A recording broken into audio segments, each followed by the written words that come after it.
We know it's not a three-dimensional depiction, but it's creating an optical illusion. I wanted to understand the laws governing those factors. Things like shades and going to look at the ocean. You would notice that the ocean, if you have to replicate the ocean in art, you have to sort of look at the ocean not from a three-dimensional perspective that I am using right here. Right? You have to cancel up, down, and you have to kind of look at things two-dimensionally.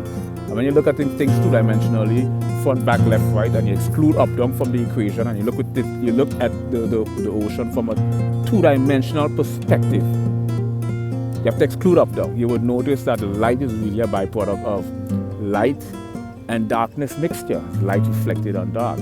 I noticed that what's creating the reflection in the ocean is the light, the brightness compared to the lightness, and this is what creates an optical, and this is how you have to replicate this on a canvas. Yeah, so art is, and another fascinating phenomenon with art is I noticed that art it really enhances, if you do the law of attraction or anything metaphysical, your mind and matter, substance and attitude, we can all create reality. What I've noticed